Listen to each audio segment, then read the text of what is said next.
formally introduce our moderator and panel this afternoon to thank Thought Exchange for helping sponsor this event. Heidi Baker, there you go.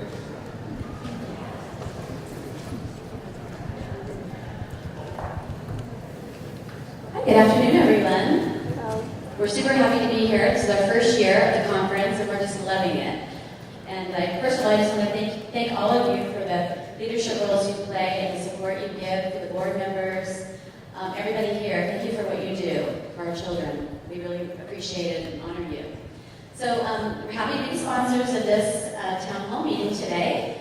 And Thought Exchange, we left a little brochure on all the seats if you want to read about it, but Thought Exchange is an online browser-based platform that allows leaders to crowdsource your stakeholders in a different way than you've ever imagined. So rather than a Likert survey that we're all used to, we're able to crowdsource your stakeholders, whether it's your community, your employees, your children. We're able to crowdsource and help you learn what people are really thinking in real time. So people are able to go online, share their thought, rate the thoughts of others, and then see what emerges. So all people are heard, all voices are heard, all languages, all walks of life, rather than only hearing from the loud. So our little motto is, we take it from the loud to the crowd. So rather than hearing from those same people all the time, we allow you to hear from everyone in your community, in your workplace, and amongst your children. So that's basically what we do. And my colleague Eric is back here, so if any of you like to speak to either one of us afterwards to learn more, we're going to be around till tomorrow, so we'd love to meet you, and thank you. Thank you, Heidi. Thank you, Thought Exchange. I'm going to wait to get the signal from Tanya. So, because this is going to be live streamed nationally. So I'm going to introduce our moderator this afternoon, and he will introduce our panel. Our moderator this afternoon is Hansi Lo Wang. He's a national correspondent with NPR, National Public Radio, based in New York City. Wang covers the people, power, and money behind the 2020 census for NPR's Morning Edition, All Things Considered, Weekend Edition, hourly newscasts in NPR.org.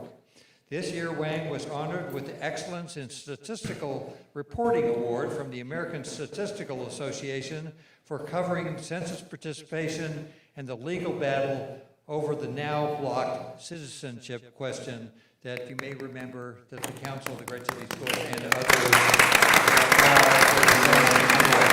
Ladies and gentlemen, Mr. Hansi Lo Wang. Hansi? Thank you. Good afternoon, everyone.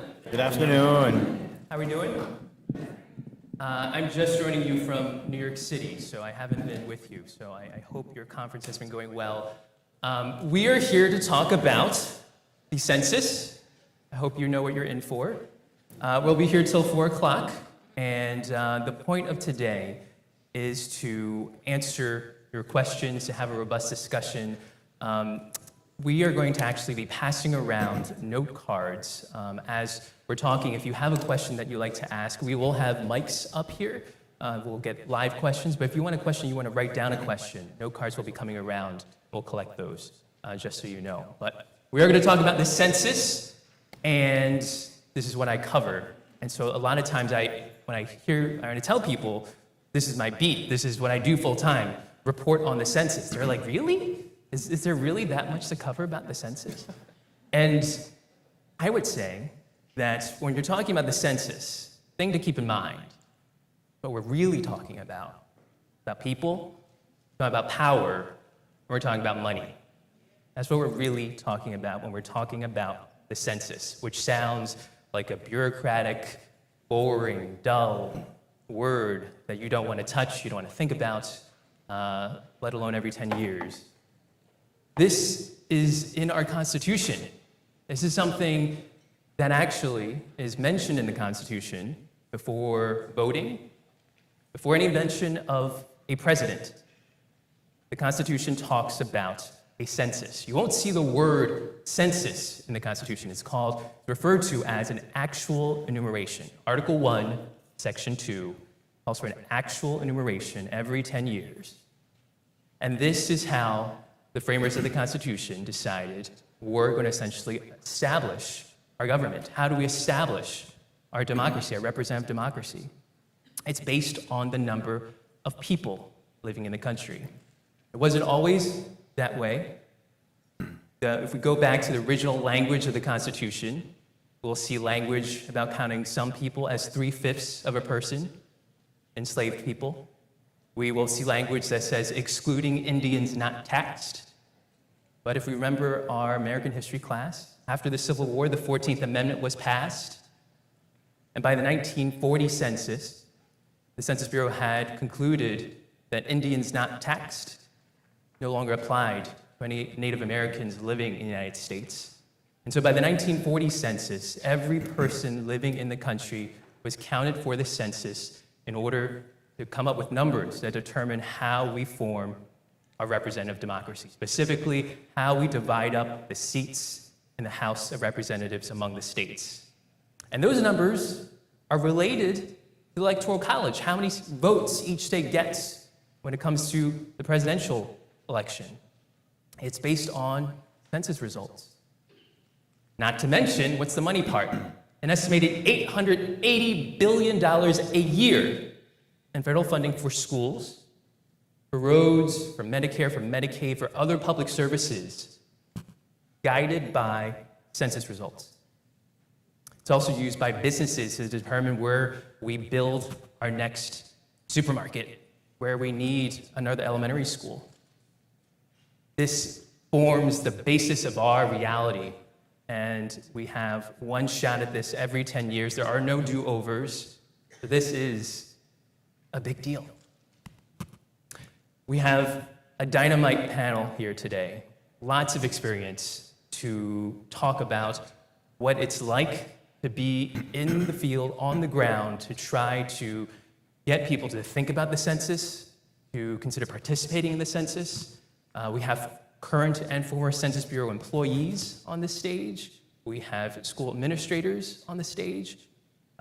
It's going to be, I hope, a really robust discussion. So let me quickly take a look at my notes. I'll introduce our panelists from the very end.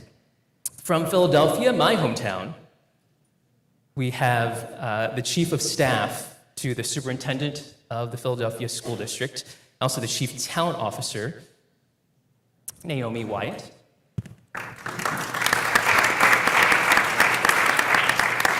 How are you, Naomi? Doing well? Tell me, what's going on in Philadelphia? I was just there last month, and I know the city launched this campaign trying to train up Philly champion or census champions. Is that what they're called? Yes, we've got Census, and our program called Philly Counts.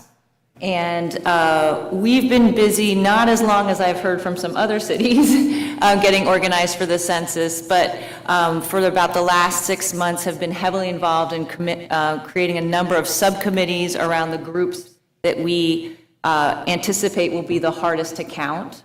And we've also then, as the district, we are the head of the Children and Youth Subcommittee, and we've been doing a lot of work around figuring out how to best engage our teachers, principals, and others to be primary messengers, since they hold a place of trust often with our families and will be the best to deliver messages, especially to those that we know might be reticent, anxious, or even frightened to participate in the census. So we've been busy with that, and also thinking about ways to even engage our students as census champions as part of the work as well. Yeah. And to give you a sense for folks how big the school district is, so you have about 127,000 students K through 12, is that right? Sure, the district has 127,000 students. We have another 80,000 charter students. So there are about a little over 200,000 students in public schools in Philadelphia. So we have a large number of folks that we need to make sure get counted. Philadelphia gets about $3 billion as a result of the census, so it's incredibly important to us. Thank you, welcome. Thank you. To the right of Naomi, we have Debbie Stein. Debbie is the first leader of the Partnership for America's Children. tell me, what is the Partnership for America's Children? So, oh good, that's on. The partnership is a network of multi-issue child advocacy organizations that work primarily at the state or in some cases the local level to improve policies that involve, affect the lives of children. And 31 of them are also the Kids Count grantee in their state. So we use census data in our work a lot, even the ones that are not Kids Count grantees. And because they also, they advocate for kids, they lobby for kids, they understand how important the data is in getting funding in that supports children's lives. And we are serving as the leader of the Count All Kids initiative, which is the initiative to try and make sure we count all young children in the census. And I say young children, meaning primarily children under 5, which were the single biggest group missed by far in the 2010 census. Because we missed 1 out of 10 young children. We missed over 2 million young children. And that's a problem that's been getting worse for 40 years. So unless we pay particular attention to counting young children, it's just going to get worse in 2020. And I'm really excited to let you know that we've been able to do some research about why they're missed. We know that a lot of them are missed when their families respond to the census and leave them off. And we've done a little bit of research that tells us why. And we found some messages that persuade families that they should respond and should count their young kids. Great. I would definitely want to come back to some of the results you got from your survey, those focus groups. But let's move on to the right of Debbie. We have Antonio Plasencia from the Los Angeles Unified School District, a very big school district. Somewhat, yes. By my count, more than 500,000 students, Correct. and predominantly Latinx. Absolutely. At Los Angeles Unified, diversity is our strength. And since 2016, just seeing the sentiments nationally around our civil liberties, we have been organizing a collaborative that includes all offices within the Los Angeles Unified. And we sort of calibrate and assess what the sentiments in the field are for our families. And since 2016, we initiated a campaign called We Are One LA Unified. At that point, it was standing with immigrant families. And in 2019, with the initiative of Census launching, it will be evolving to We Are One, Make Los Angeles Unified Count. And that will essentially be our spearhead civil rights, Know Your Rights campaign. We have been, I would say, in California, champions in our readiness to activate our efforts around the census. We have acknowledged that we have 60,000 employees that are, it's very important that we provide talking points to around encouraging families to be informing our communities about the census to do an informational context. We know that as educators, oftentimes the legal conversations about public charge, about the question, it puts us in a very difficult situation, but we have found a way to work with our legal team to provide our families and our employees the information that is necessary. Our campaign includes a workshop model that we have organized with our community partners. Oftentimes, as large bureaucracies, our partners have a difficult time. But with Lisette's colleagues from NALEO, we have been working for more than a year now, talking about census to families.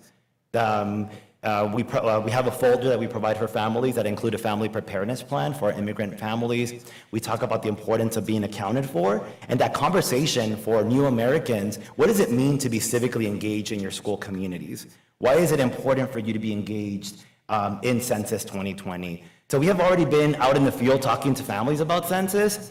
Families this semester at the LA Unified will be getting new posters, banners, materials that we have been using through our grant funding. But we're very blessed this year because we are going to be receiving not only philanthropic dollars, but our amazing governor is also providing school system leaders with funding from the state of California, which is around $2,000 per school in our hard to count communities to execute census efforts. So this year we're going to go big and bold, having liaisons that are going to be providing workshops and awareness materials within those hard to count communities. And we are very blessed as well that we have about 550 parent and family centers. And of those, 51% have technology Chromebooks. And those are very important because families are very worried about using their cell phones because of the fear that this current presidential administration might be able to track them. So we're going to be working to prepare our parent and family center staff in our schools to build a safe space within our school communities to use their Chromebooks, textbooks, whatever, Chromebooks, technology to be able to complete the census questionnaire. And the lastly is that we've been working closely as well with the U.S. Census Bureau because they've already told us when our families will be receiving postcards, notifications. So we have messaging, that Blackboard calls, text messages, emails that we can send to families. So we will be essentially coordinating the message right before those items go out, encouraging families, complete your questionnaire, because then that will essentially keep someone from the U.S. Census Bureau from knocking on your door if you don't want a federal agent coming to your door, right? That's just a little bit about some of the work we've been doing in LA Unified, and we're very excited to get the work going in March. Thank you, Antonio. We'll come back to talk a little bit more about what's going on in LA, but I also want to talk about what's going on in Cleveland. We have Trent Mosley. How are you? How you doing? Doing well. I understand your city has also been jumping ahead of the game and getting a head start on outreach. Yes. So we actually began this work around 2018, just making sure that we get off to a great start and making sure that we are properly prepared to launch into this major initiative that all of us are embarked on. And so in the very beginning, we broke this work down into two camps, two phases: strategic positioning and tactical operational alignment. The first one, under strategic positioning, what was housed underneath there are 4 phases. One, the educational space, where we brought 85 of our industry experts in from around the city of Cleveland and got together and began to think about what are the things that we need to know as the leaders in this work so that when we go out, we are prepared to engage with our families. The second piece was around the awareness, making sure that we put around, which will begin around January, where we begin to launch TV ads, radio spots, to keep the parents informed about what's taking place and all of our stakeholders involved. The third phase, which is the most important for us right now, is the motivational phase, where we have the activities, and I'll talk a little bit more about that from the tactical side of it, where we're looking at the tactics or the strategic activities we're going to do to go out into the community, to make sure that our families are involved, and making sure we're making those personalized connections. So when we come to their front doors, they understand that we're not only coming with information, but we're coming from a relationship standpoint that we built with you over time, so that way you trust what we say. And then the final piece is around, at the very end, when we look at reaffirming and going back out and checking to make sure that we have everybody on board and have completed as many of those information cards as possible. Then on the tactical side of the house, where we look at going from the global, the vision, to now the small pieces that make up the whole part, is looking at integrating those different industries who have come together and meet as a team and say, okay, what are you doing? So for example, in Cleveland, our Cleveland libraries will have speakers going out to speak with families, as well as utilizing their computer systems for families to come in and utilize those resources. Then we have Cleveland Metropolitan School District, which is us. We'll take advantage of all those multiple touch points that we have within our district, such as parent-teacher conferences, IVRs. We also just learned that just through our monthly interactions that we're having, that we can now bring in like Ancestry.com to actually do presentations. And we've learned that that is a launch point to get families interested. And not once they learn their history, begin to look at how can we merge it with what's being asked on the census. And so we just had that conversation last month, so we're excited. Great. I should mention Trent Mosley is the Chief of Engagement at the Cleveland Metropolitan School District. To the right of Trent, we have Jerry Green from the Urban League, National Urban League, consultant, but also a former Census Bureau employee. How many years did you work at the Census Bureau, may I ask? I worked there for 20 years, Hansi, in communications and outreach to historically undercounted populations. Great. And what are you working on now at the National Urban League, now that you've left the Bureau? Well, I wouldn't be And true I'm to... going to ask me to move the mic a Oh, little bit sure. closer. I wouldn't be... Bend it down. Yeah. Sure. There you go. I wouldn't be... I have to represent Washington, D.C. for a moment. How about those gnats? You know, so we can start there. But, you know, the Urban League, really going back to your question, I'm wearing a badge here. It says Make Black Count. This badge, this logo and this raised fist with the pencil is 50 years old. So that's how long the Urban League has been advocating for an accurate count for the Black community. And so we just reprised this logo and the slogan because that's the name of our campaign for the 2020 census. For the last 2 years, the Urban League has been holding workshops across the country, engaging people where they are in local communities, working with state and local officials to talk about the importance of the census and the implications of a Black undercount, which are serious. We've developed a toolkit, and I provided a link to that toolkit. Hopefully you'll be able to look at our toolkit that we've developed for the 90 affiliates that we have across 36 states. We've provided information to help them understand some of the intricacies of the census and how they can communicate to their constituents about the importance of the census. Just a couple of days ago, we had a national teleconference on the 2020 census where we had Stacey Abrams on the call, Reverend Al Sharpton. We had Derek Johnson, the CEO of the NAACP, and we had Congressional Black Caucus members. And we had about more than 1,000, we had about 1,200 people from all over the country calling in to find out what they need to know about the census and what those critical issues are and how important it is. And finally, we've developed a 2020 Census Black Roundtable comprised of national organizations, thought leaders, where we could get together and talk about strategies to reach the most vulnerable undercounted populations in our community. So we're reaching out to Black immigrants. We're working with the National Association of Black Just Alliance, Just Immigration, I'm sorry, the National Alliance for Black Immigration. And we're working with not just on Black immigrants, but we're interested in, of course, all of those people who are coming, the formerly incarcerated individuals who are coming back to our communities in great numbers. It's very critical that we embrace them and make them a part, help them understand that they're important, their voice matters. And of course, the undercount of children. While there was 1 in 10 kids who under 4 were in our population, 6 out of 10 children were Black and brown children were undercounted. So we're looking at all those issues, Hansi, and it's just a pleasure to be here to talk with you all about it. Thank you, Jerry. Thank you. To the right of Jerry, we have Lizette Escobedo from the NALEO, National, I always have to say this on the radio, now I forget, I'm blanking. National Association of Latino Elected and Appointed Officials. How did I do, Lizette? You did well. National Association of Latino Elected and Appointed Officials, Educational Fund. Thank you. What are you doing at NALEO? Can everyone hear me?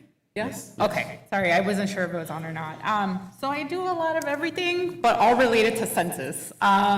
We've been pretty much traveling all across the country, not only to educate and inform people around the census that are part of our community, but as we know, Latinos are kind of spread throughout every community. So I was just telling Deb, we were together in Missouri, and I never thought in working on the 2010 census with NALEO, which I did 10 years ago, and I came back, that I would be going to Missouri, Kentucky, Alabama. But Latinos are everywhere, especially when you look at Latino immigrants and kind of how they come into various receiving cities and states. So a lot of our focus has been on education and information as it pertains to misinformation and disinformation.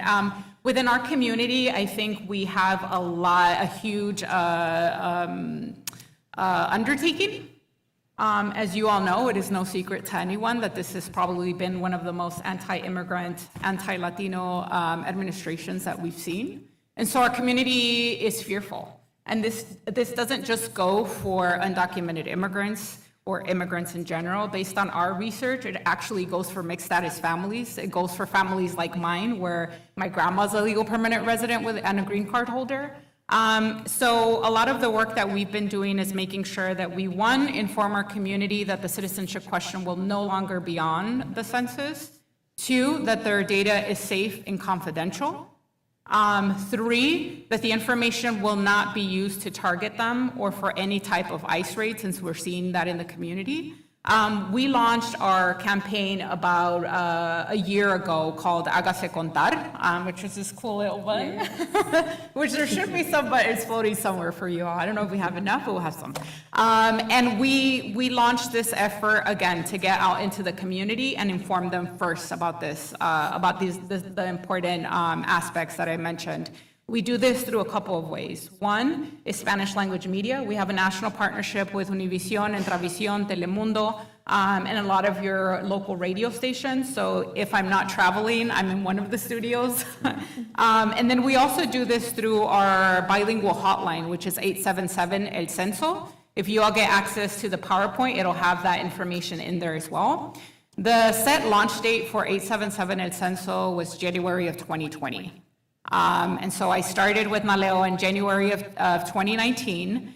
And when we saw all of the misinformation that was going around in terms of the citizenship question, we thought there's no way that we can leave our community with unanswered questions from now until January.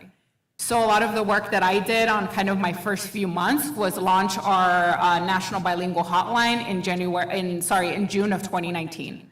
So this is an active hotline. We have about 12 hotline operators that speak English and Spanish, fully trained, that can provide folks all of the information they need. Another thing that we're preparing for is similar to election protection, where folks can kind of call in and report any anomalies that they see. We're preparing for census protection, making sure that there aren't folks in the community giving our community members and our immigrants wrong information, and by way of that, not making themselves count. So we're gonna have a reporting structure that we've kind of put in place. The other kind of piece of our work is our hagasecontar.org campaign. We've developed various toolkits, materials.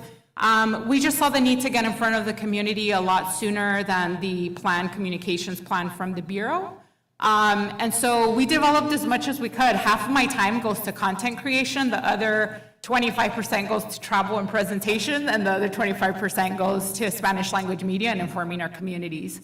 Aside from that, we do have a field presence. Thankfully, in California, which is has one of your largest Latino hard-to-count communities, and some of the counties with the largest Latino hard-to-count communities, in California, we did receive a good amount of funding. As you all know, in California, the governor passed $187 million towards census, which you compare to Texas, which is $0, and Florida, $0. And so, yeah, so we have a huge undertaking, specifically within the Latino community. In California, we've hired in Inland Empire, San Diego, Central Valley. We've also hired in, I'm forgetting another one, Orange County and LA. And then we also have a field presence in Florida, Texas, North Carolina, New York, and Arizona.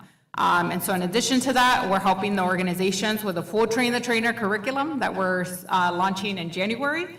So we're doing as much as we can to, again, get in front of this.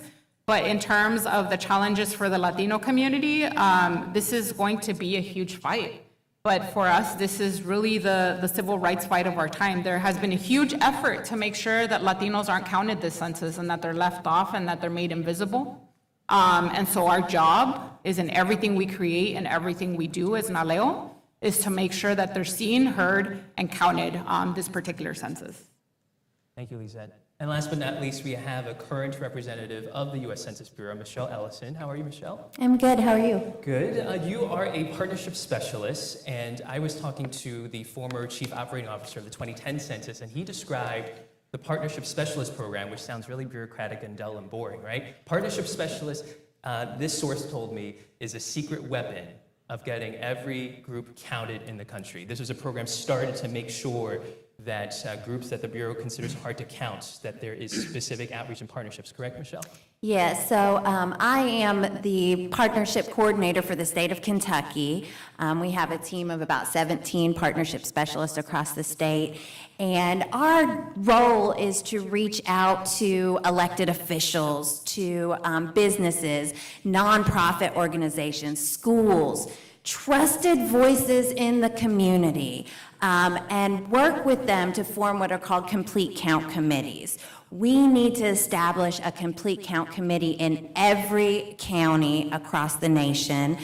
We need local folks that can help localize the message, help folks understand what's in it for me.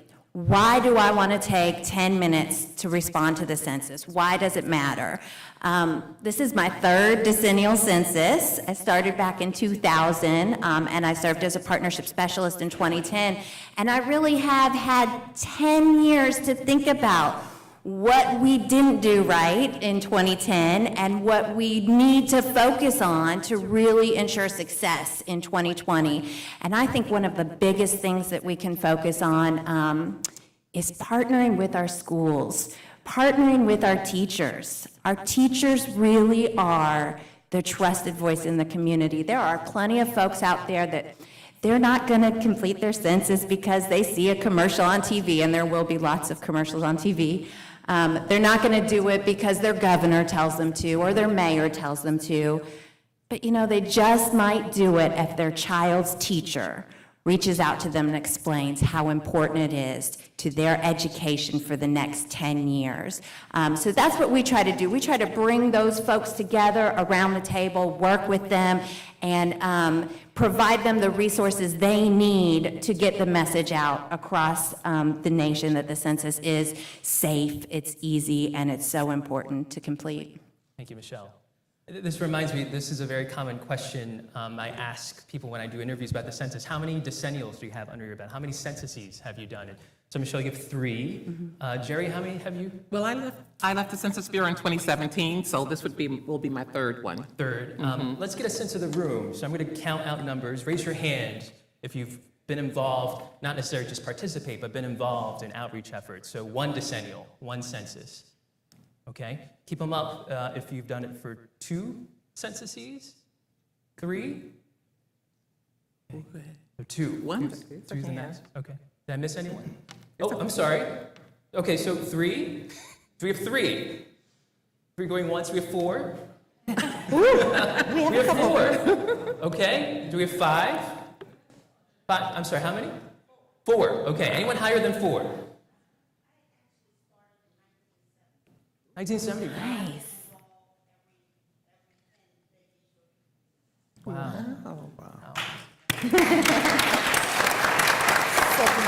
So there is a lot of expertise, not just on the stage here today, but also in the room. Let's get started with the conversation let's talk about the citizenship question. I spent most of my time the past few months talking about reporting on the legal battle over the citizenship question. So in a nutshell, if you haven't been following the news, there will not be a citizenship question on the 2020 census forms. This question would have asked, is this person a citizen of the United States? It was a question that was worded not to get at immigration status. It was about U.S. citizenship status. This was a proposal by the Trump administration, and multiple courts blocked it from being added. And at this point, the Trump administration has backed down from pushing to get that question onto the forms. However, it is still moving forward with another way, an alternative way of producing detailed citizenship information about the citizenship status of every person living in the country. The administration has directed the Census Bureau to collect government records from Department of Homeland Security, State Department, other federal agencies, and right now, there are also requests out to state driver's license records from different DMVs. As far as I know, no states have agreed. It has to be a voluntary sharing agreement of that data, but again, the Census Bureau is trying to produce citizenship information based on these records. But no question, I've done some reporting about even without the question, because this is a legal battle that has lasted more than a year, that it has drummed up a lot of fear, concerns, questions, misinformation, some disinformation about who should be counted. Will this question be on there? Some people still can't keep it straight because there's so much going on right now in the news cycle. I wonder right now, just panelists, what is your sense right now? It's been a few months since the Supreme Court made its ruling at the end of June, and the Trump administration, at the very beginning of July, officially announced it was standing down on this question, kind of put this to bed in terms of the question. What is your sense in your communities? How are people thinking about? Are people still talking about the question? Lisette? Sure. So you're right in that the damage has been done. Right. So right now we have in the field a national survey. I just saw the top lines yesterday. My researcher's going to get very mad that I'm sharing this, but we did do a national survey of your kind of full demographics of Latinos. Born here, born, undocumented, documented. We did an oversample of undocumented. There's still an overwhelming amount of folks who believe that the citizenship question will be on. There's still an overwhelming amount of folks who believe that undocumented folks in their household should not, in fact, be counted in the census. So there's still a lot of work to be done. A lot of the damage is there. It's really up to us to educate those folks. On the other end, a lot of the rhetoric that we're seeing, and I was talking to Hansi about a Reddit AMA that we did, a Reddit town hall, where a lot of these folks weren't from the immigrant community, right? They were just kind of your folks who are on Reddit. And their whole conversation was also around this sense that undocumented folks should not be counted because they don't vote, and so therefore they should not be taken into consideration for reapportionment. And so I had never had to reference the Constitution so much in a Reddit town hall, to be honest. But there's still kind of that overwhelming feeling of they shouldn't be counted from one end. And in our community, they feel the sense that, hey, am I supposed to be counted or not? So a lot of the damage is there. Unfortunately, there will more than likely be an undercount in our community, but it really is up to us to be the trusted voices to say, one, your information is confidential and secure. Two, everyone needs to get counted because, like Hansi mentioned, this is an issue of power, politics, and money into our community. If you're not counted, your kids don't get the services. If you're not counted, you don't get the political power that our communities need. Interestingly, the same research showed as I'll ask this as a question. Who do you all think were some of the most trusted messengers in the Latino community to get the message out? Anyone? The church. Teachers. Teachers are amongst the most trusted messengers in our community. So I can go on Univision and tell people no tengan miedo, right? Don't have fear, etc. But if a teacher sends a note home with that son or daughter that says, hey, if you have questions, feel free to ask me, or make sure you, out of fear, you don't stay off, right? That you fill out the form. It carries so much more weight. I mean, even myself is growing up, you know, you get the chancla when the teacher says that you didn't do your homework, you know? So it's really, really important that as teachers and educators, you all understand that you play probably even a bigger role than we do. Another key trusted messenger in the Latino community are family members. Specifically, someone here mentioned women. Women in the Latino household tend to be the folks who get the entire household to vote and that get the entire household to fill out that census form. So again, it's how we tap into family members, how we tap into trusted messengers. But there is general misconception in our community. There is general fear of what will happen with this information. We saw news stories on this issue of the DMV. This is a lot of the questions that we've been getting out in the field from our organizers. And so part of our role has been, look, the state has to opt in. This is not a for sure thing. You know, maybe part of your legislative lobbying at the state level is to talk to your state legislators and your governor about not sharing this information. But we have, it's not just census for the Latino community, it's almost talking about immigration, social justice, civic engagement. How do you talk about all of those and make folks trust you and bring them into the census? So the damage has been done. It isn't something that we can do in silos. We really have to partner on this effort, but you know, we got a long road ahead and a lot of work ahead of us. Thank you, Lisa. And when I get to Debbie, I want to get to Jerry, but first I want to just get to Michelle real quick, just to fact check, because again, there's a lot of just misinformation, a lot of confusion. So a very basic question, who should be counted for the census? The Constitution is supposed to count every person living in the country, but there are people in special circumstances. So just to be very clear, Michelle, undocumented immigrants who are living in the United States, should they be counted in the census? Yeah, we count everybody who lives here, and we always have since the first census in 1790. And the main reason for that, if you guys think about it, that census has a lot to do with resources. regardless if you're documented or not, you're still driving on the roads. You're still shopping in the stores. You know, if there is an emergency, a tornado, an ice storm, you are going to be affected by that.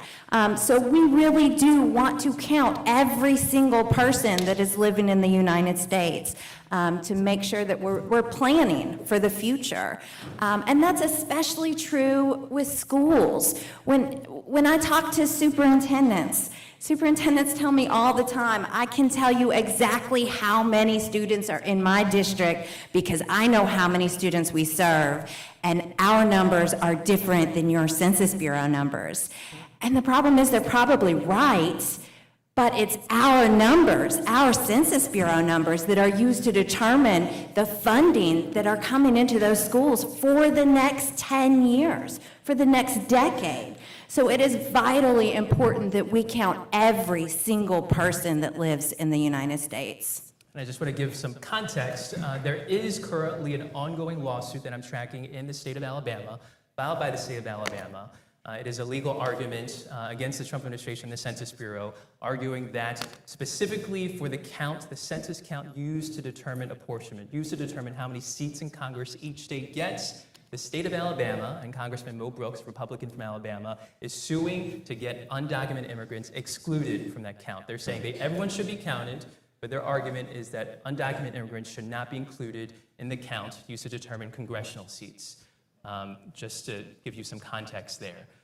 Debbie, you wanted to add something. Yeah, so I mentioned earlier that we did some research. We actually did what, as far as I can tell, is the first ever research on young children and the census. And we did 13 focus groups, and then we did an online survey with families with young children making less than $50,000 a year. And I'll talk a lot about their findings, but the one that's relevant to this question is, first of all, I think there's no question that immigrants are afraid, and it is not just the undocumented, because the whole political environment, the public charge rule, which is targeted at the documented, the border issues. In our focus groups, people said they wouldn't count their young child because they were afraid someone would come and take their young child away. They were not living on the border, but they were still afraid.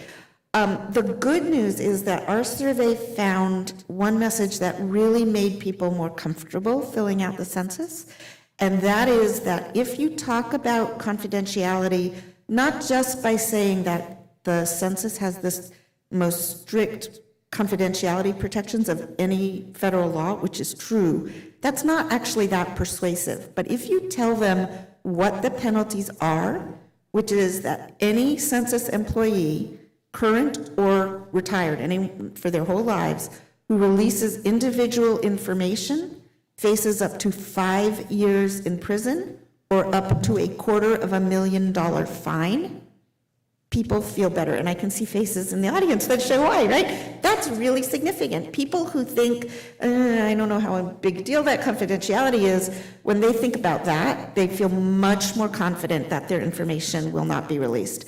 That's critically important for our immigrant communities. We also know that we lose a lot of young children in the count because people are afraid their information is going to go out to private individuals, particularly landlords, for families living in overcrowded housing. So it is important to convey how rigid, how strong those confidentiality protections are for a wide range of reasons to persuade families to fill out the census. And to be very clear, the Census Bureau is prohibited from releasing information identifying individuals. However, the Census Bureau does regularly release information, anonymized information about specific demographic groups down to the neighborhood level, but it would not identify Joe Smith lives at this block, Right. as this many people living with him, for example. For 72 years. People will sometimes ask you, but I can see that I can track my ancestors in the census. The data is confidential for 72 years, and then the Bureau can release it. If you've ever done family history research, look back at your family tree, you can actually see where your great-grandparents lived, who were their neighbors. That's because of that 72-year rule. Jerry, you wanted to add something? I do. The Black immigrant population is very important to the 2020 census count. If we don't count Africans and Caribbeans, we're not going to have a complete count because their populations are growing at a quicker rate than those of us who are born in our native, this is the land that we were born in.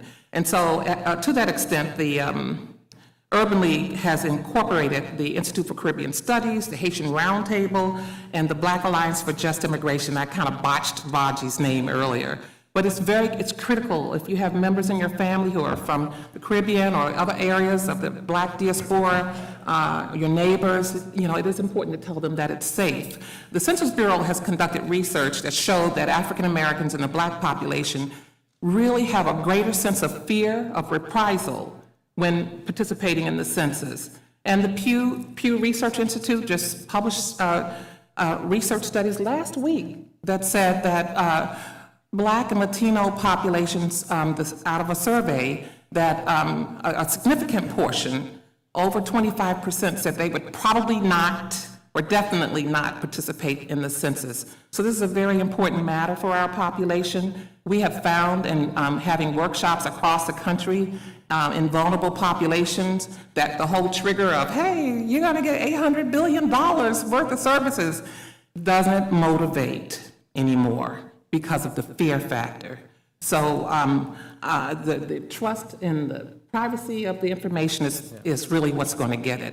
And I can attest, I'm sworn for life. I've never seen a census form. I wouldn't even be able to see my own census form when I worked for the Census Bureau. I would be on the radar if all of a sudden so it's the privacy issue is most important, and I'll leave it at that. Thank you, Chair. And I want to get to the school district officials.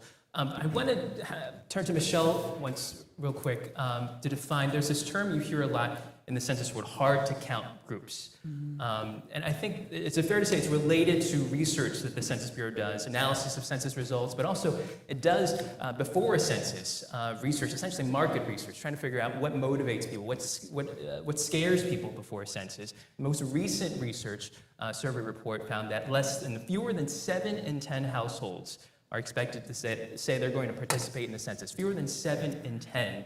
And again, the point is, if you're thinking, that sounds good enough, that's about a majority. The point is to count every person living in the country. So that's not good enough to the Census Bureau standards, right? Yeah, no, we really are focused, at least the partnership program, on the outreach to those hard-to-count populations.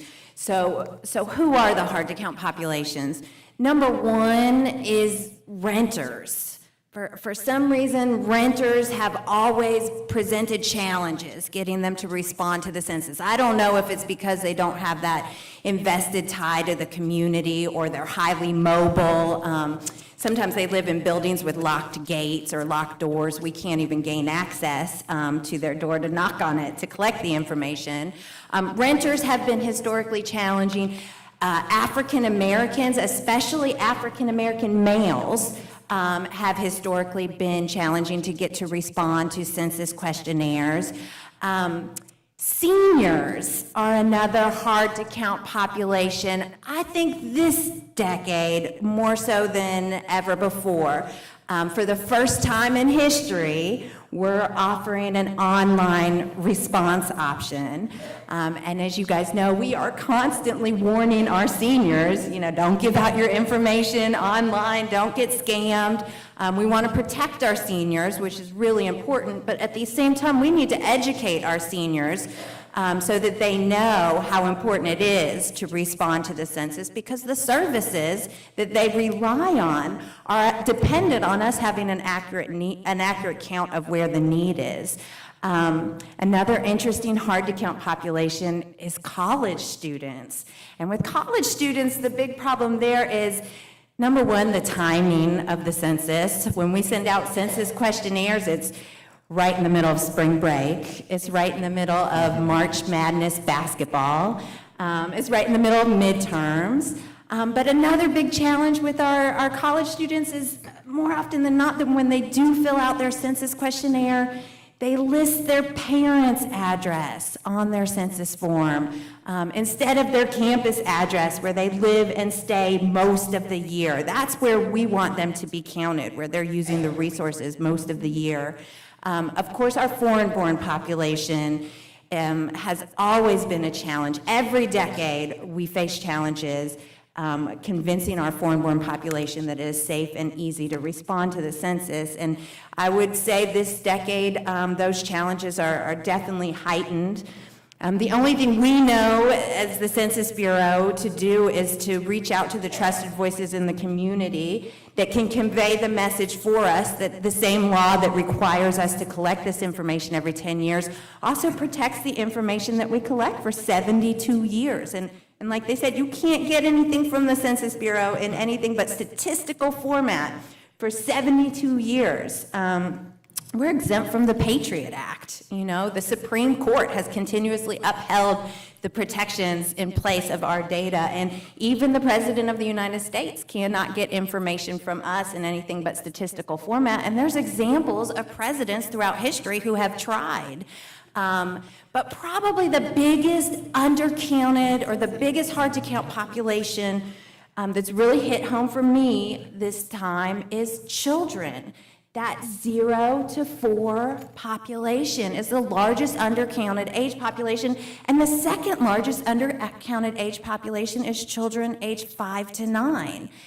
And a big problem with this is that the adult in the household, the mom, the dad, the grandma, oftentimes will fill out their census questionnaire, but they will leave their small child off the form.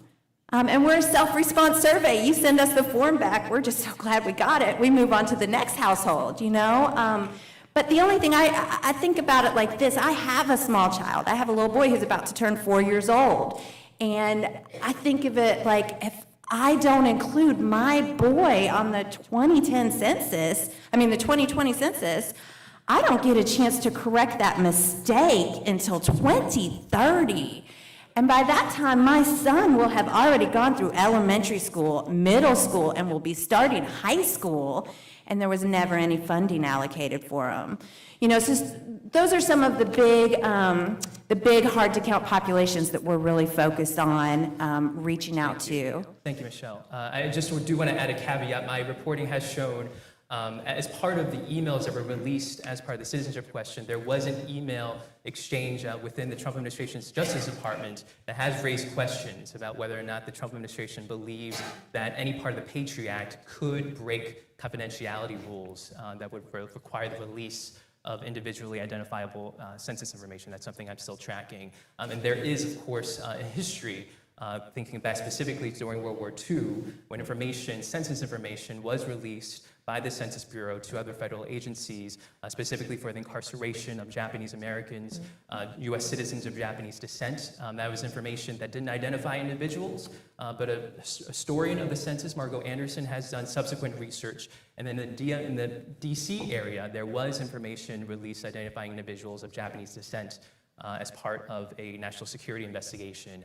This was all happening when Congress had passed the Second War Powers Act, which allowed for this sharing to happen, but there is precedent, and that is a fear you hear often in folks that I've interviewed in immigrant communities. I do want to go back to our school district officials, though. Trent, you talked earlier about strategies that Cleveland has done, and thinking very strategically about how have you incorporated some of these, what the Census Bureau calls hard-to-count groups, in terms of forming your strategy?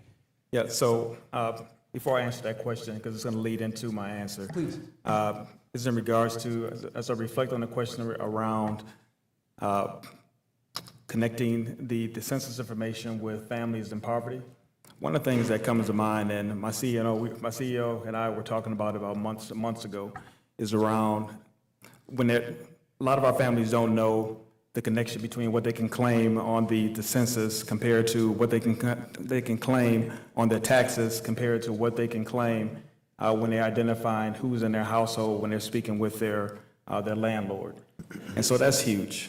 And the reason why it's huge is that because when I come knocking on your door from the community, they're reluctant to answer that door and reluctant to answer the questions that I pose. How many children do you have in your household? Because they don't know whether or not it's going to be used against them.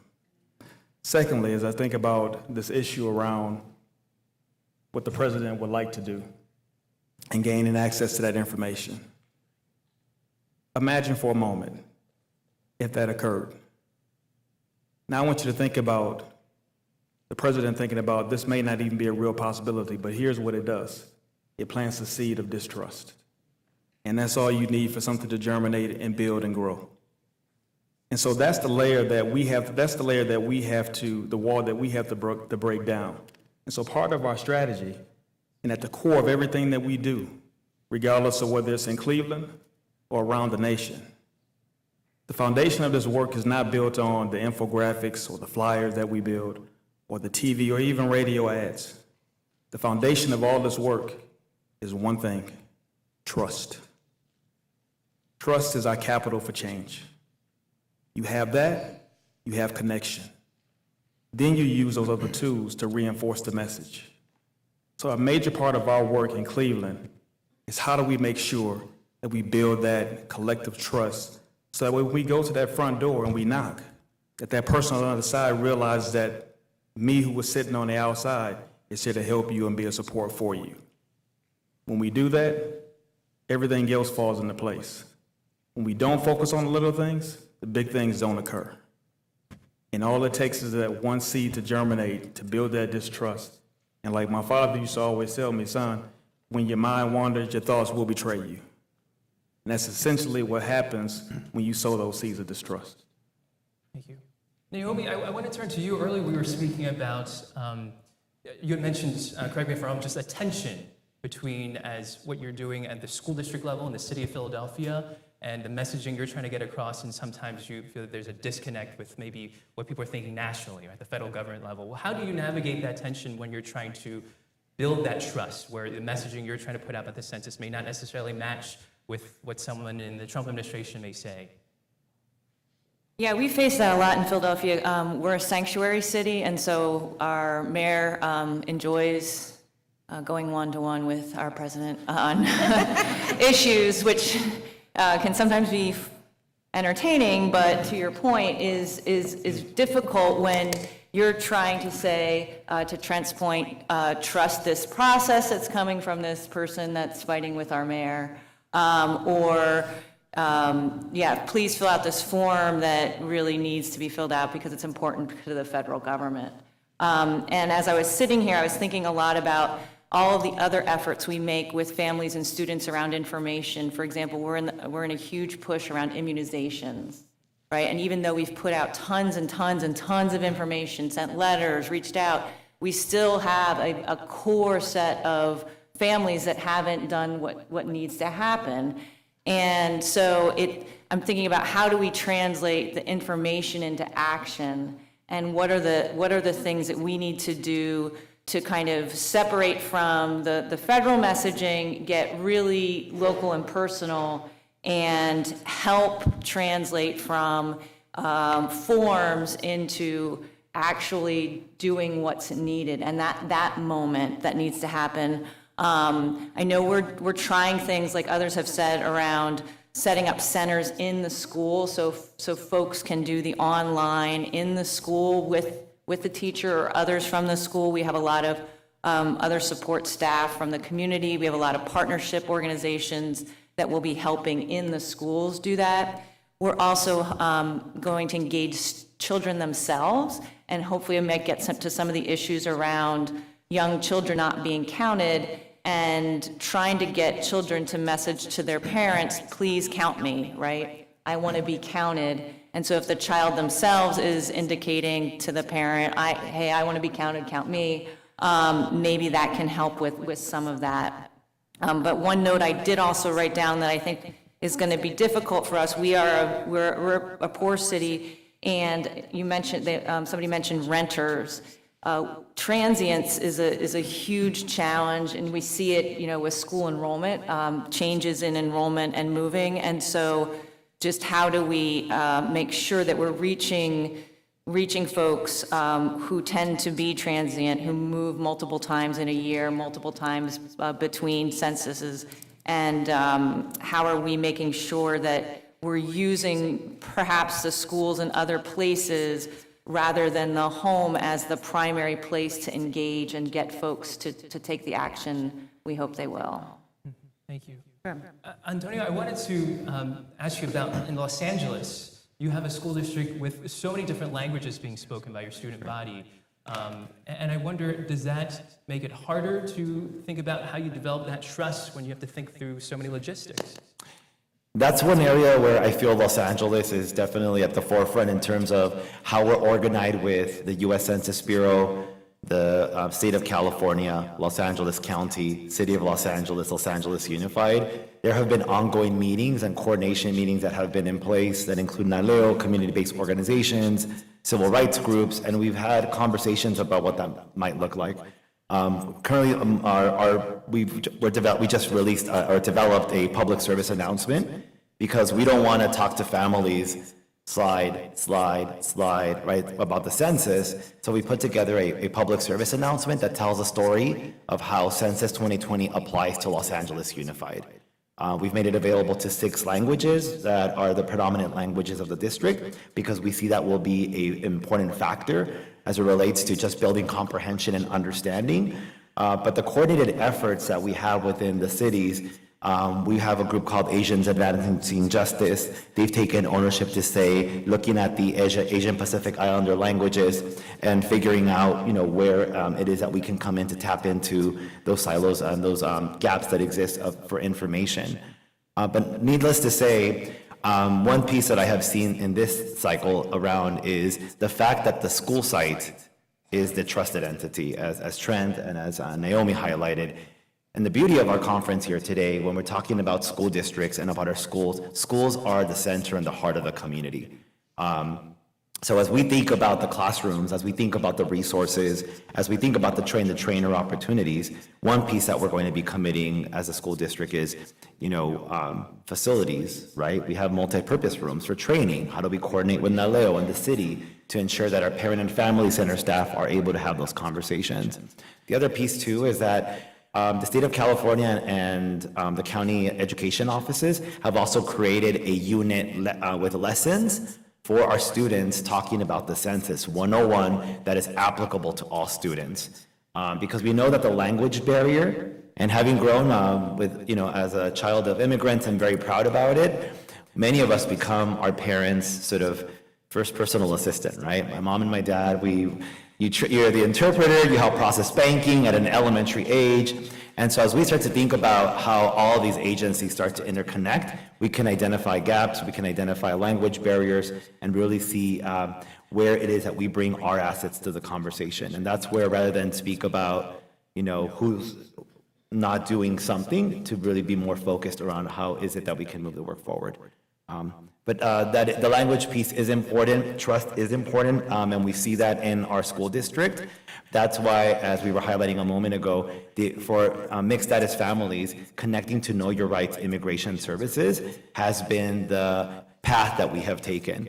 Our engagement efforts, if you go to achieve.lausd.net/weareone, we have a resource guide that introduces Census 2020, Know Your Rights information with our legal partners that are doing the work, educational rights, housing rights, because all of these pieces are voids of information that our families don't have to be able to understand what it means to be civically engaged. It's not that they don't want to be civically engaged, is that they're really trying to figure out outside of their school who is the entity that they can trust. So we have about a half hour left. What I want to do is transition into a Q&A session. And if anyone has any cards, please pass them to the end of the row and we'll collect them. You also can start lining up in front of the microphone if you'd like. But before we turn to the audience, I want to give our panelists a lightning round. In one sentence, what is something that you would advise not to do in terms of census outreach from your experience? One thing not to do in one sentence. And if you're ready, please raise your hand. We'll start. Debbie? So my advice is, don't assume that if you count the parents, you've counted the kids. You could count every adult in your community and miss a lot of kids. You got to make sure they know they're supposed to count their young children. Thank you, Debbie. Technically, that was 3 sentences, but we'll let that pass. Okay. But thank you for that advice. Next panelist, one sentence. I think if any advice I could give you would be make every interaction count. Make every interaction count between now and census. Thank you. Jared? Mine would be to not underestimate the power of the count and the power of your voice in the census. Thank you. Naomi? And I'll join on that and say, don't underestimate the power of a child's voice and engaging them in the process. Michelle? Oh. I guess I have to second that. Don't underestimate the power of children, our youth. They are the best messengers to our parents. They are the ones that can get folks to respond to the census, so let's bring them into the process. Is that? So I would say, make sure that we're providing our community accurate information. I think our intentions are always well-meaning, but our community has seen enough misinformation. Let's not be the ones to perpetuate that.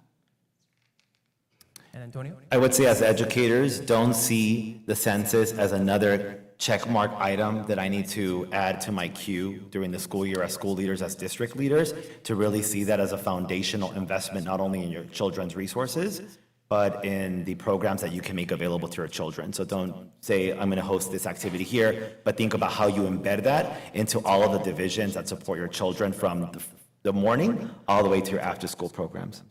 Thank you. All right, so I have some written questions here. I guess everyone's a little mic shy. That's okay. We'll start with these questions, and please feel free to line up in the mic if you have a question that comes up. So first question here, where does door-to-door communication, the canvassing, the door knocking, come into play in the process? And then there's a second part of this question. What are some of the field work barriers in the inner city versus in rural areas? So I think this question is referring to, when does the door knocking happen? Michelle? So, okay, that's a great question. The timeline for the census, when does this all start? March 12th, we're going to start inviting every household to participate by either going online or picking up a phone. By April, every house that has not responded will receive a paper form in the mail, because as you guys know, there is still a digital divide in our nation. There are still plenty of people that don't have easy access to the internet. But by the end of April, by the beginning of May, I think it's May 12th, we'll actually start our non-response follow-up operation. So every household that has not responded, either by phone, online, or by paper, will get put into that non-response follow-up operation where we'll come knocking on their doors, and that will last through the summer. So I think we'll wrap that up around the end of August. So it starts around early May. Yeah, May through August. Early May or August. One thing, if I may, there is an early NERFU for college, around college campuses that starts a week, I think, prior to the broader non-response follow-up, because they want to get the college kids before they go home for the summer and all. So I believe the early non-response follow-up and knocking on the door occurs about a week prior to when they'll be coming to everyone else's household. And let me give the room a pro tip. For someone who's been watching, covering census stuff for about 2 years now, there is no one-size-fits-all when it comes to census strategy, and there are always exceptions. So if you start seeing census workers out in the field and it's not early May, you may be in remote Alaska, because in remote Alaska, door knocking starts in January, the day after Martin Luther King Day. That's historically the case in order to reach villages up there where it's really hard to get to during the spring months. There was a follow-up question, what are some of the fieldwork barriers for inner city versus rural? So what are some challenges for those census workers when they're visiting homes in the inner city versus in rural areas? Anyone want to take that real quick? So I can tell you from personal experience, doing field work out in rural areas, trying to locate houses can often be difficult, especially if you're not familiar with the area. There are very large distances that you might have to travel from one house to the next. And then in the cities, again, we're faced with challenges of locked gates, of locked access to buildings. We have to reach out to the landlords and the property managers, gain their trust so that we can actually gain access to knock on the doors and to leave notes on households. So there are specific challenges to both rural and city fieldwork. And also, Hansi, in urban areas, there's a problem, and the Census Bureau has developed operations to address hidden households. So you can where there are multiple families living in one unit, or illegal, if you will, housing, but you kind of see a dish thing, satellite coming out of the garage.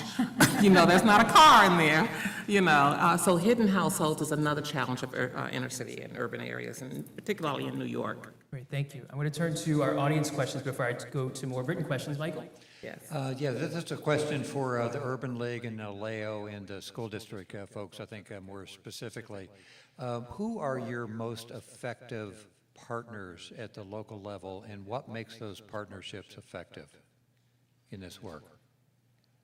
Thank you. Anyone want to take that first? I can Lisa? try to take it. So some of our most effective partners that we've seen, so part of the NALEO acronym is the National Association of Latino Elected Officials. A huge portion of our membership are school board members. Our school board members across the country have really championed a lot of this work. So we started off in 2018 when we gave them all template resolutions to go and pass at their school districts. We did the same thing for city council members. These folks have been true champions of the work. I think now we're moving into the implementation of the work and actually taking examples of what LAUSD is doing and a couple of other school districts that we've been working with. But truly, when you look at access and accessing trusted messengers, school board members have been really key for us. In addition to that, it's been a lot of the national partners. So we are part of a national partnership structure, which a lot of us are part of. So we talk all the time. What that helps us do is really leverage our resources and tap into communities where we overlap, right? So for Latino communities, we have lots of communities that overlap with API, African American, a lot of Caribbean immigrants, et cetera, and then children, very important. So what that allows us to do is not just go in the community and say, oh, we don't really handle that. It's to say, let me pull in all my partners to make sure that we can address your question and address your issues. So the national structure and what we've developed is super helpful. But again, our school board members have really championed the work. A lot of teachers, superintendents, and school administrators who have really kind of dedicated their time to do this. And thank you, Michael, for that question. That's a tough one, especially now with all of the distrust. The citizenship question has really made our work very difficult, because we have to be truth tellers. So, there's a lot of folks who say, we trust you guys, but we don't know what those other folk are going to do. And it's just made our job, don't you think, very difficult. So because of the National Urban League's 90 affiliate network spread across 36 states, and helping, empowering about 2 million people a day, we're trying to meet people where they are. We have to go into the household. We have to talk one-on-one with people. That's why this is so good, because this is a very different and strange environment. And so we're putting our credibility and our trust in the people who serve these families and communities each and every day. So our affiliate network is really going to be key to getting the word out on a one-on-one basis. All right, I want to turn to our audience question. Let me just get this one written question in here. I thought education funding is based off of annual enrollment provided by a district. It was stated that education funding is based off of the census. What is correct? Yes, Debbie. So 2 different pieces of the process of dividing up the money. The federal census data, which counts 5 to 18-year-olds, is used for Title I money to get into the district, and the 3 to 21-year-old data is used for the special education money to get in the district. Once the money gets into the district, the other source of data, that count data, is used to allocate the money to schools within the district. But if you want to grow your funding pie for what gets in your district, you got to pay attention to the census. And we're going to squeeze one more in here. Has Head Start been considered to collect data from 0 to 3 and 3 to 5-year-olds? Debbie? So the first thing to know is only the census collects the data. The Census Bureau does get information from lots of agencies to help them figure out where to go count people, but you can't count people in Head Start. You can't count people in the schools. I'm not sure if the Head Start programs are sharing information about where their parents live. The Head Start programs are working to get information out to parents to make sure that they respond to the census and count their young children, and so are the CAP programs, which is community, I forget what the A is programs, where a lot of the Head Start programs are located. So we are working closely with them, but they don't do the count. The count itself is in the Bureau. And we were fortunate to have a workshop with Head Start administrators in Baton Rouge, Louisiana, early in the summer. And we matched Head Start administrators with state elected officials. And we had a workshop to educate Head Start members on the importance. We had Black clergy there too, so we had clergy folk, very much in trusted voices, talk with Head Start administrators about how they can help educate the parents of kids in Head Start to get a good count. So that was revealing, actually. Great. Thank you. I'm going to ask our question askers, we're going to take 3 questions at once, and then we'll get the answers that way. We're going to make sure everyone gets to ask their question. So please. I have 2 questions. My name is Danielle Ford. I'm a school board member in Clark County. And my first question is, I can imagine that if I was a parent here illegally, that it would be really scary if somebody showed up at my door. And if I was in the habit of not opening my door for that reason. So I guess my question is, how do I, as a school board member, tell the parents what they can do to differentiate the difference between somebody with a census and somebody who might not be? And is there any times when a different agency might lie or pretend or make themselves look like a census member to try to get that information? So is there a phrase that they can ask or any ID that they can ask for? And then my second question, if a district has an idea for some messaging or marketing to the families and the kids, is there a place where we can get support and resources, either have that made or get the funding for it? So those are my 2 questions. Okay, I think we can quickly answer those. Michelle? Yeah, just quickly on the how to identify a census worker who comes to your door.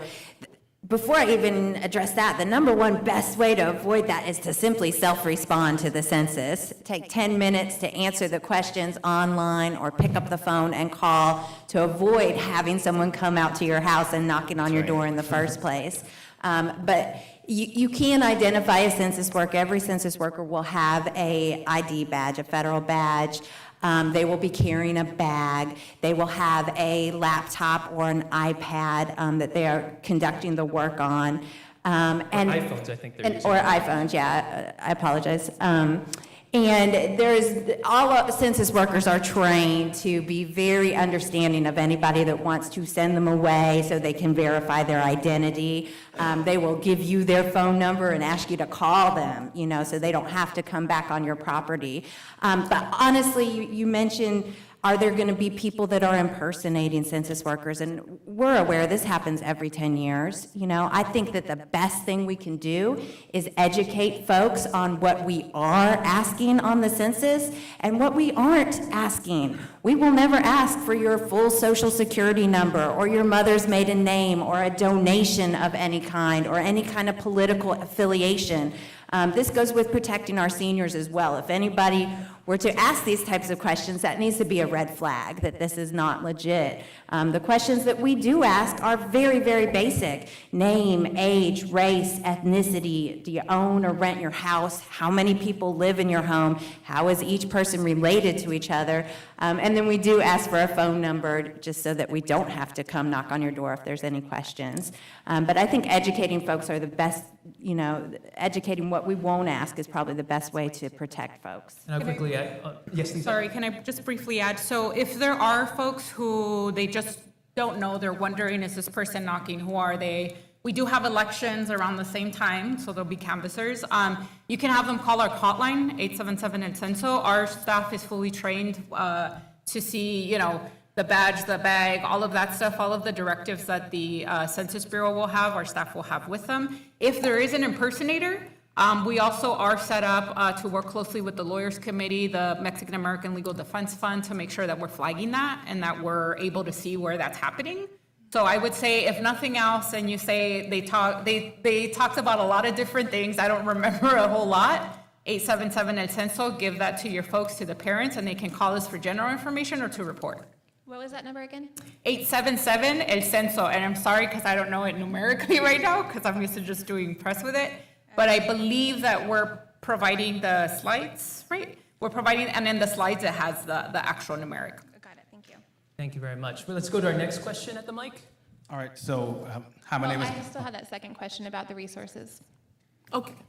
Your question was about, are there any resources for educators to use? No, like if say the district wanted to do we have 328,000 students in our district. So if we wanted to do some marketing campaign or give stickers or something, is there resources that we can get, whether that's just funding itself for the project or have it made through the company, like specifically for what we wanted to do? Okay. If money's an issue, think about ways that whenever your families call the school, the recorded message that when they're waiting to, when they're on hold can be about the message. So think about ways that you can promote to families. That's what we're going to be looking into. Like, so when people call our number, they're on hold, then say, are you aware that the census current application cycle is currently open? Giving some insights around that. And also philanthropy is also very involved. So think about what are your regional foundations. Our campaign initially started with foundation dollars. We don't have categorical dollars that would support civic engagement efforts like this. So philanthropy was essentially the entity that really got it going. You just have to go in and sell your program. We hired our own graphic designer. We started to work with our different partners to capture, because a lot of the data will be overwhelming and the information will be overwhelming for your families. So you as a school district can come in and create your own sample. If you go to our We Are One website, you'll be able to see our resource guide. And the resource guide took a lot of information and we packaged it in a very simple way by using student voice. The students were able to tell us what was too much, what was missing, and we developed that resource with our students. Okay. But just one real quick, if you will, and I think, Michelle, you might be going to mention this, but the Census Bureau has a fantastic website that just launched their Statistics in Schools website for the 2020 census. They have lesson plans, curriculum, activity books from pre-K to the 12th grade. You can go up there and download all of these materials that were developed by teachers and educators like yourself. And there's a lot of things you can get free of charge right there on the Statistics in Schools website. And I believe they may have contracted with Scholastic to develop it. So things they're very well done, and I think maps, geography, games, videos, teachers talking to teachers on there. I would suggest you go to their Statistics in Schools. And we're happy to talk to you after too for other resources. Oh, sorry. Okay. Yeah. Thank The you. other place I would encourage you to look is we manage a website called countallkids.org. And we did all this message research. We're in the process of developing posters and flyers that use that research. And so if you go on there and sign up for the campaign, as those materials become available, you'll get an email and you'll be able to download materials specifically about counting kids based on our message research. Okay, let's go to our next question at the mic. Thank you very much. thank you. Hi again, my name is Byron Glad with Guilford County Schools. I wanted to ask the question about talking points when you're dealing with populations, particularly populations of color, that are aware of the history of the census and the role that we played in it, going back to 1790 and the Three-Fifths Compromise, which did not change for almost 80 years with the 14th Amendment, and looking at how the census was manipulated in the early 1940s as relates to identifying Japanese ancestry for internment camps. And what gentrification has done to our community. So when you look at building all this information, because earlier Ms. Ellison spoke to renters, and as a renter, now homeowner, looking at the discrimination, renters are more tailored to the community because they are fighting to pay low rent in very bad parts of the neighborhood that have been redlined and just systemically oppressed. And so trying to have that relationship in that community is challenging. It's not they don't want to be tailored, but we have to acknowledge as part of gathering census data that we are in a housing crisis. And to where you find more friendlier neighborhoods in more affluent areas and not in high poverty, low income areas and high crime. And they necessarily don't want to be there because of systemic racism and overcharging for mortgages and things like that. People of color have been redlined to those communities that are built around distrust. And so if you can speak to that, because the comments bothered me earlier, like I don't know why renters are not, tailored to the community. They're fighting to pay their rent every month, and that's why no one's at the door. I know I work 3 jobs. So that's why, as an African-American male, I miss the census at times because I am working to pay rent, and that wasn't uplifting. I wanted to correct that. Thank you. Thank you very much.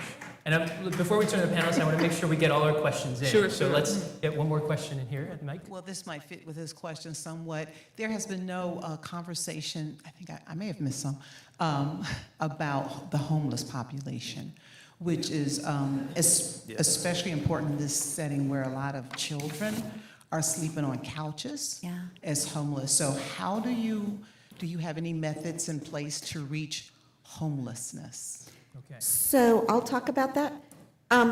When you talk about the homeless, we kind of have two populations to think about. The first population is the one you're talking about, which I think of as the doubled up or the couch surfing. We know that those kids get missed a lot, and it's really important to put out specific messages that say, count all children in your household, even if they're there temporarily, if they don't have another permanent residence. But we can also tell families, if you think you weren't counted, you can make sure you get counted by going online and filling out a form for yourself and your child, and make sure you include everyone in the household so that they know you really know that household. They'll take out the double counts. And the Census Bureau has said that's the right way to get counted if you're not sure your own, the people you're living with count you, and we're putting out a fact sheet soon about that. The other group of homeless are people who live in what's called group quarters, so, shelters, transitional housing, people who patronize, soup kitchens and food banks, and there's a whole separate process for counting them called group quarters, where they go one night to one and one night to another, and they try and count everybody. I've had conversations with Central Census Bureau staff, and people who are in that situation, if they're afraid they're not counted, the best way to make sure they're counted is to go to their shelter administrator and ask them to make sure they include them in the count. But it's a very hard population to count, there's no question. Yeah, part of our strategy in Cleveland is that we made that part of our work where we'll actually have people on those sites, including the food bank, because that's where they're at. And that was one thing that we had not touched on originally in our initial planning stages, and then the conversation emerged that wherever our families are at, wherever they touch is where we need to be at. Let's go back to that earlier question we had at the mic. If I can summarize it correctly, I think, how do you, as folks trying to encourage people to participate in the census, how do you address cynicism, and how do you address folks who are really concerned and feel that there can't be any trust that could be developed given past historical events? Thank you. That is correct. Thank you. Does anyone have any strategies and experience to speak to that? So, I tell you, I understand every word you said. I just want to say yes. And we're out there. And we have heard people say, I participated. Y'all came to my apartment 10 years ago. And you beat me down. You told me what's gonna happen. We're gonna get a new hospital, we're gonna get new roads. And guess what? My apartment is now $1 million condo. So gentrification has really impacted. It is a story, I'm telling you. It's a tough story to say, it's going to, you need to be counted, because the dollars follow the count, not the need. So one of the things I want to share with you is that in 2015, 37 states forfeited a measurable amount of funding for each person missed in the 2010 census. So within those 37 states, the average amount of money missed that each state lost because of folks not participating in the census ranged from actually $533 in Utah to up to $2,309 in Vermont. So the average loss per person times 10 in our community is about $1,091. And those dollars, so that's for each person over each year, $1,000 lost per person. So you multiply that by a household, you're talking about a lot of money. And those programs support Head Start. They support free lunch programs. They support Pell Grants. How many of us have applied for a Pell, used Pell? Okay, there you go. All right. TANF, WIC, Section 8.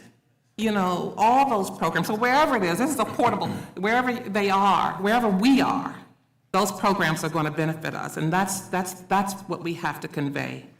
You know, there is a dollar amount right on our forehead. So you can choose to be, you know, to deprive your community of needed funds or, you know, make it happen and be counted. Yeah. Thank you so much for that. I will also say this, as Lizette talked about the national partners, and we're often called the census hubs on different communities that are undercounted. National philanthropies have funded all of us to do message research to try and figure out what messages are most persuasive. And the Funders Committee for Civic Participation has a census website, and one of their pages just has all of the webinars and slide decks reporting what messages worked and what didn't for different communities. So it's worth going to that website and looking at the research that was done by Color of Change, which looked at the Black community. The NALEO research is up there. My research on counting young children is there. You can go, and there's research on reaching Arab American community, on reaching tribal communities. It is worth going and looking, if you have a particular constituency in a particular community, to see what our message research found was most persuasive. In some communities, a resistance message is very persuasive. This is how we fight back. This is how we make sure we're counted. This is how we make sure we're not invisible. But it's worth looking at those slides to figure out what messages resonated most in your community. All right, Lizette? The site is the Funders Committee for Civic Participation. I don't know the actual URL. I always find it by Googling Funders Committee Civic Participation Census. And then they have a lot of resources. You then have to find the messaging page. Yeah, so I just wanted to briefly address some of the, for lack of a better term, cynicism that we're seeing specifically with Latino millennials in our research. This sense of, does my vote even count? Does my count, right? And so, and this kind of other thing that keeps on coming up, and it'll come up in Latino communities, there is a question around Hispanic origin on the census.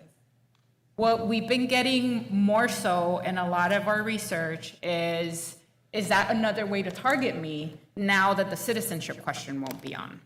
And so a lot of the kind of history telling that we're having to do is the fact that the Hispanic origin question was added as a result of a civil rights fight to make sure that we were implementing key civil rights policies for Hispanics or Latinos. And so that's another key piece, that's another uphill battle that we'll have, because across the board, that's what we've been hearing. Oh, yes, there's a race question, but why also a Hispanic origin question, right? And so that's gonna be our next hurdle. You know, we're starting to, now that the citizenship question will no longer be on, we're going into our second iteration of research to see what was the impact. We're hoping to release something by January so that we can look at what are some messages that work, that don't work. We're seeing that this message of feeling empowered through making yourself count is something that's starting to resonate now, specifically for the Latino community. Because folks saw this battle play out in the media so much, and because they've kind of gotten to a point where they feel a little helpless, so let's do something, let's act, let's appear, let's show up, let's be heard. And so we're seeing some of that, but again, we have to be, you know, just to reiterate what Jerry mentioned, we have to be the storytellers of our community and make sure that they understand that count is power. Through all these various ways, but it is kind of one of the only ways that we have a way to show our power, especially with undocumented communities that feel like they're under attack. Then let's fight back and make yourself count. And with that, let us thank our panelists today for joining us. Thank you for joining us. I know there are a lot more questions that people have. If I can ask the panelists to stay on the stage for anyone to come up one-on-one to ask more questions. Thank you for joining us today for the town hall, and have a great rest of the conference. Thank you. You did awesome. Oh, thank you. Oh, absolutely. Thank you.